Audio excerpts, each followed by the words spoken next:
So let's just talk about Muhammad hijab, yeah? Yeah. So I call Daniel own goal Hakikachu, and now it looks like they're Muhammad all becoming shot him in Muhammad. the foot hijab. Shot himself in the foot hijab. That's a better one. And I know you pointed that out to me. So apparently he goes to Speaker's Corner on Sunday. Last Sunday he went there, and this video just came out. So he was basically debating with a Quranist. And Quranists obviously say that we reject all the other interpretation, kind of like maybe this guy was a Quranist as well. I'm just going to get my information from the Quran and not the hadiths, not the tafsirs, or whatever, which is their band-aid solution to avoid the embarrassment that you get from the hadith and the exegesis and the commentaries and the opinions of the classical scholars. That's their coping mechanism. That hang on a sec, because the Quran you can hide away from a lot of problems, like, okay, there's no 9-year-old marriage apparently, but this is where Muhammad Hijab was like Aisha was 9 years old, or there is no punishment for apostates in the Quran, etc., etc. So those are the things. So people hide behind that, but then the strong arguments against Quran is that this sect is growing quite rigorously because of the expose of Islam that we're doing through hadith and the commentaries.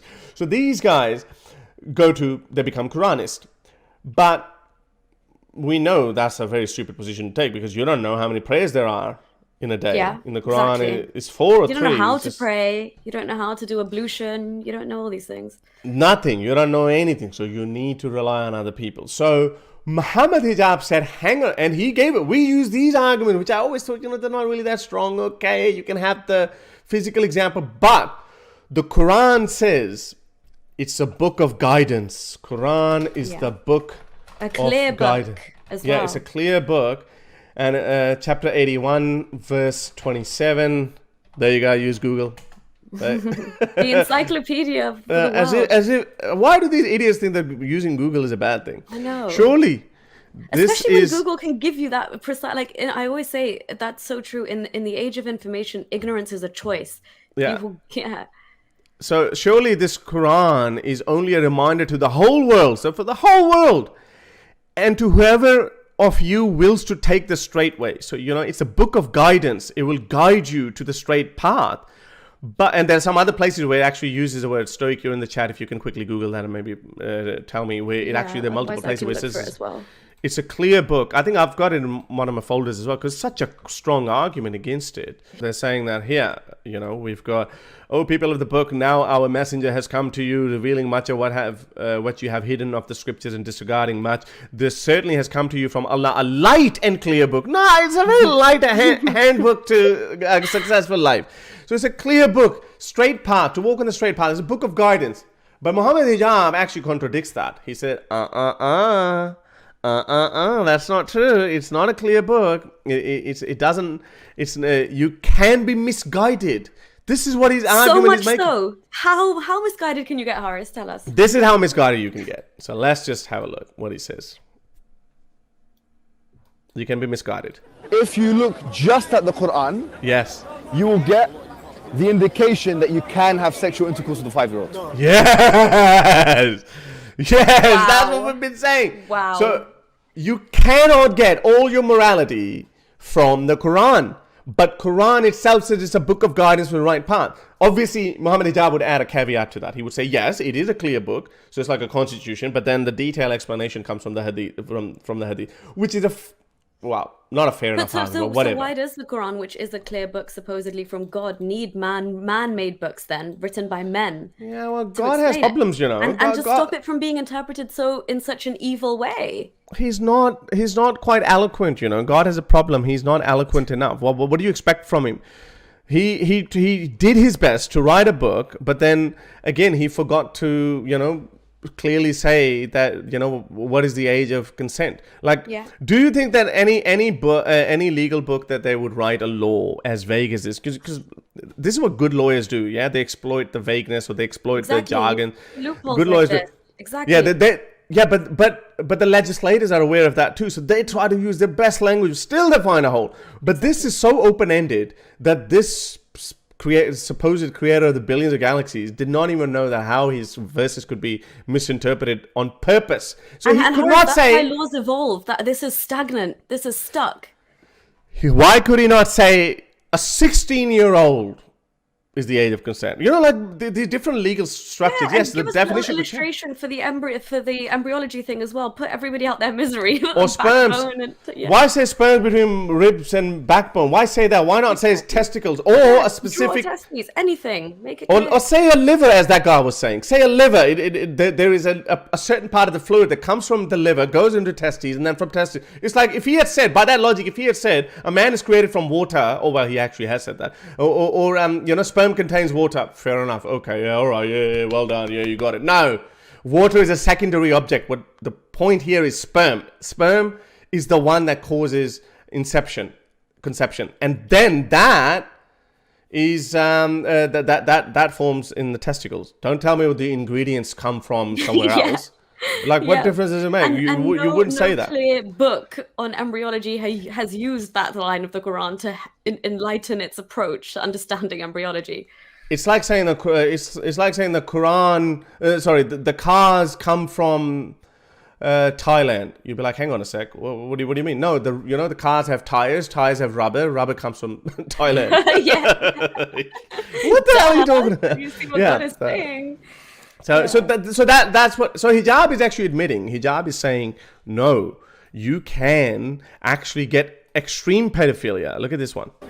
The reason why it's haram to have sexual intercourse with a 5-year-old is not found in the Quran at all. At all. If you just read the Quran, it is halal.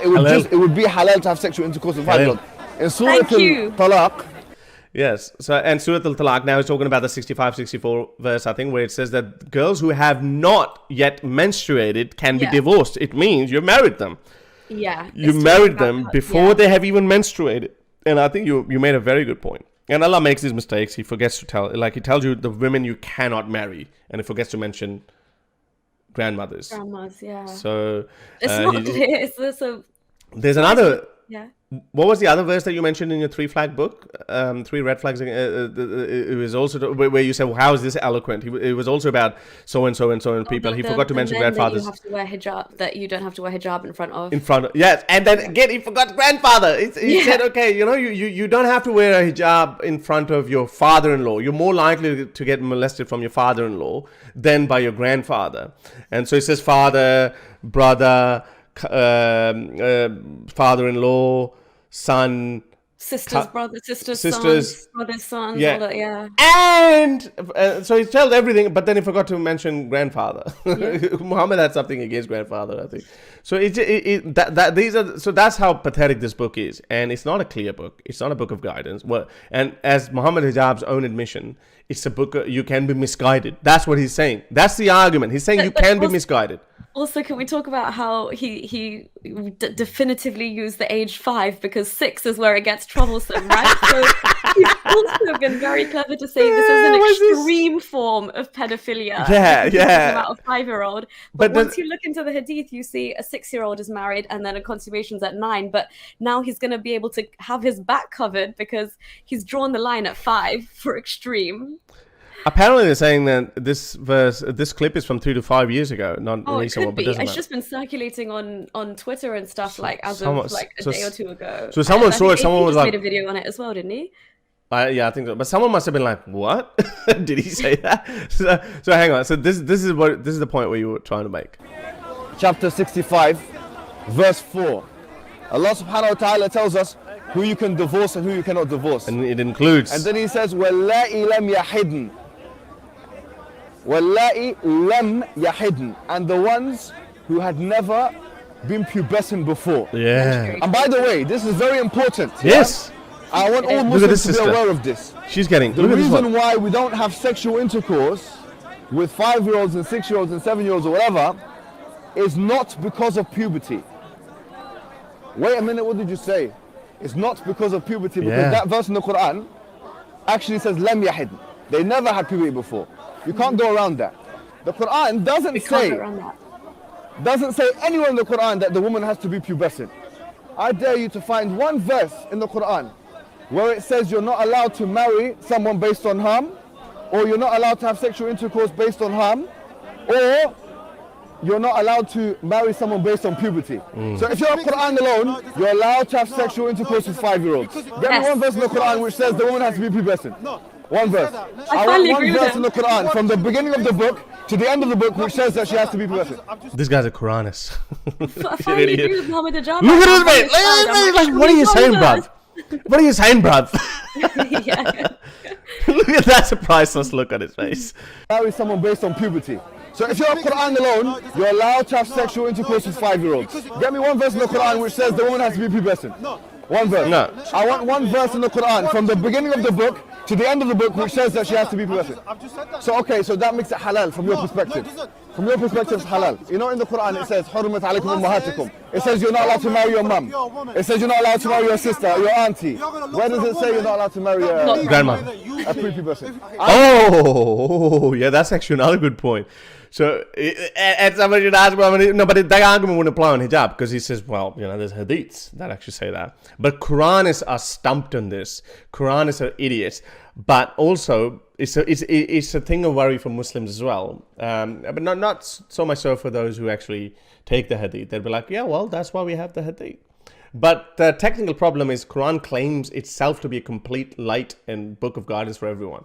Obviously, if you can be misguided, what if something happens and we lose this information on hadith and commentaries or whatever? You know, like the Book of Ali. There was a Denzel Washington movie. Yeah. Where, Movie. Yeah. So he just tries to save the last surviving Bible. So if there's a quest for, if there's a meteorite attack or a catastrophe or something, then you try to find the last Quran. Imagine they get the Chinese version. Yeah, this is a book. But even that would not be good because it'll be like, okay, I can have you can marry a 5-year-old child. So this is how pathetic it would be. Yeah, so again, it just helps proving how corrupt how much corruption is in that book, and like you said, the scope for being misguided then, so much so that it leads to extreme forms of pedophilia, as he's saying. And obviously you are saying that he relies on the hadith and stuff, so that's fine. He's not really, like, he doesn't see how this argument is damaging in any way, right? He's actually like, he's standing by this and saying that we rely on other sources as well. But I do genuinely think once like Muslims, no matter what sect you're from, you all agree that the Quran is the word of God and you hold that book in such high regard. If it can lead to things like this, like it was like, did you see those hijabis in the beginning of the video? As soon as he said the Quran allows pedophilia, she turned around and looked at the other girl straight away, obviously to be like, what, that does shake your faith a bit. So yes, you have hadiths in the game, but she was like stumped when he said that line. She turns to what? She's like, yeah, what? What? Is he telling the truth? Did you know that? Yeah. I hope they've gone home and researched it and hopefully taken the hijab off and left. They're probably ex-Muslims. Imagine this girl comes forward. If this is from 4 or 5 years ago, imagine this girl comes forward and gives us an interview. She's like, at that moment, I realized Islam was full of shit. Oh, that would be sweet, honestly. If you are that girl, if you have these questions, please come forward. This girl, if you're that girl, please come forward and talk to us. Please identify yourself and tell us you freed yourself. Oh, you don't have to identify yourself, because these very same brothers. No, it's identify your story as being her, not physically. Well, actually, I think someone would still recognize it. But anyway, so that's basically Muhammad shot himself in the foot hijab. I think that's his new name. After Daniel own girl Hakikachu, Muhammad shot himself in the foot hijab. That's what it is. Muhammad Hijab speaks the truth finally, but then says only use the Quran and not hadith. He's a fool. Has he? No, I don't think he's ever said that. Only use the Quran. I think he's a strong hadithist.